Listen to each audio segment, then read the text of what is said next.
Secretary of State Tony Blinken added a surprise stop to his already packed schedule through the Middle East. He was in Iraq earlier today. Let's get some perspective now from former Ambassador John Bolton, Donald Trump's ex-national security advisor. Ambassador Bolton, thanks very much for being with us. What's your view at this point on this idea of a humanitarian pause in Gaza that the Biden administration has been talking about? That is not something that Prime Minister Benjamin Netanyahu wants to hear about, but it goes slightly towards where the Arab leaders want in the region. They want a ceasefire, but the Biden administration is not quite on board with that just yet. Is a humanitarian pause something in the middle that should be pursued at this point? No, I think this is very serious. I think the Biden administration is sliding away from its support of Israel. I think nobody's taken into account how Hamas and its puppet masters in Tehran really are manipulating public opinion in the United States and elsewhere. This is a very serious matter that's going on here, and there is no connection between what Israel is doing in the northern part of the Gaza Strip and opening the border for proper shipments of humanitarian aid. This is a problem Hamas has caused on both sides, letting the aid in and letting people out who want to get out. So I think Israel is entirely justified here in saying Hamas is so utterly untrustworthy that they don't get the benefit of a humanitarian pause and certainly not a ceasefire.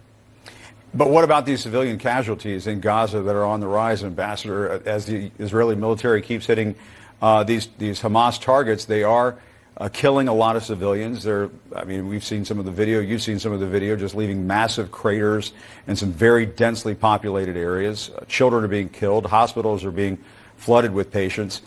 If you were in the position of national security advisor right now, would you at least privately say to the Israelis that they should be more selective in their targeting? What do you think? Well, I think you have to think there's evidence they're not being selective. You know, the moral question here basically centers on who is responsible for these civilian casualties. And the answer is Hamas. They're the ones that have weaponized the entire Gaza Strip over a 15-year period where Israel hasn't even been present. They're the ones that put their own civilian population in jeopardy. And it would be a cruel irony here if the group that committed the atrocities on October the 7th, by committing further atrocities of endangering its own population, somehow is allowed to skate free. I would call that the terrorist veto.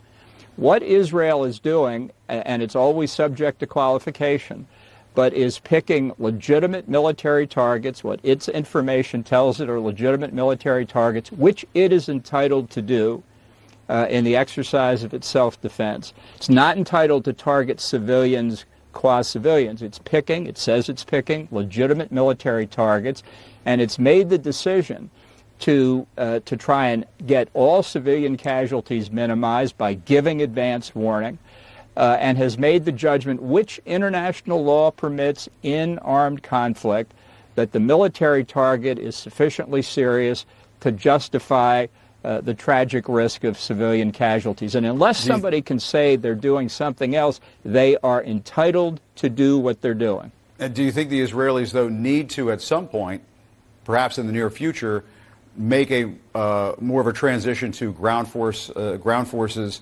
conducting house by house, street by street searches for Hamas leaders, as opposed to these bombs some of this bombing that has been going on, these strikes, these airstrikes that have been going on, which can have a pretty heavy civilian toll?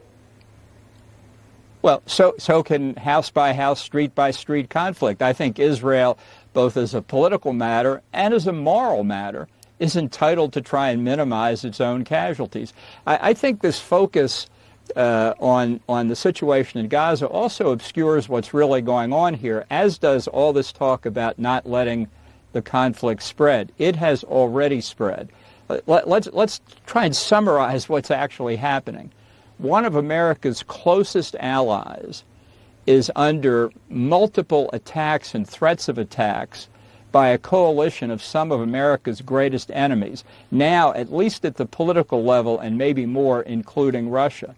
This is extraordinarily serious. This is not about the Gaza Strip. This is about the survival of Israel and threats to the United States. And I don't think the administration either understands it or is willing to admit it. And I think that has an extraordinarily negative impact on our ability to resist this threat.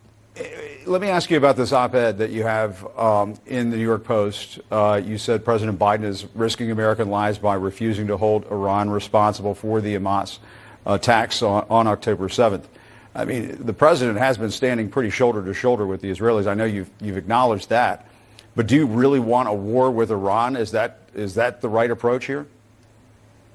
I don't think it's a question of what we want. I think it's a question of what Iran wants. I think there's no doubt here that Iran has called the shots from the beginning. We don't know what their full strategy is, but the center of this conflict is with the mullahs in Tehran. The administration has said that they won't tolerate attacks on American personnel by Iranian surrogates, terrorist groups in Iraq or elsewhere. And yet the attacks have continued. Biden has drawn a red line, and it's disappearing right in front of us. I think that does endanger American lives across the region. But you're not talking about some kind of military option when it comes to Iran right now, are you?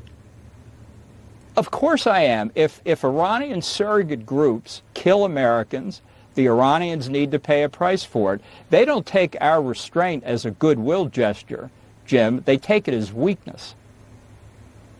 Right, but knowing what you know about the experience of the Bush administration with the Iraq War, the war on terrorism, launching a war against Iran, entering into a military conflict with the Iranians, obviously is going to have major consequences in the region. Look, nobody wants it. Israel didn't start this. We didn't start this. It's Israel that's under attack now. It's Americans in the region that are under attack. How many are going to be put at risk?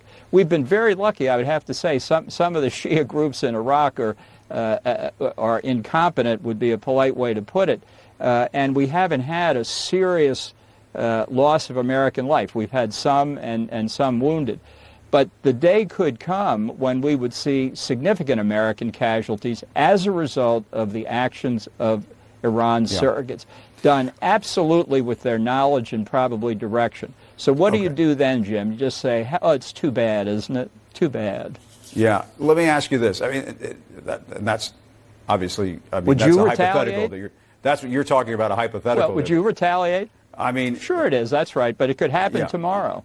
Obviously, that raises a whole set of issues, and obviously more options would be on the table. And in a situation like that, as you know, Ambassador, any American president would look at those options in that kind of situation. Let me ask you a couple of political questions. The new House Speaker, Mike Johnson, has been tying aid to Israel to cutting funds for the IRS. Do you agree with that?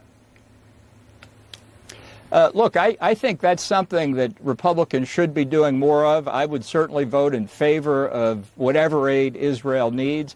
But I think we've got to make some choices, reducing domestic expenditures, domestic welfare expenditures, wasteful domestic spending. I think the idea that tying the aid to something that is unpalatable to the president may help get the aid to Israel. These are legislative tactics, but I don't see any reason not to be more aggressive in that sense. All right, Ambassador John Bolton, thanks very much for your time. We appreciate it.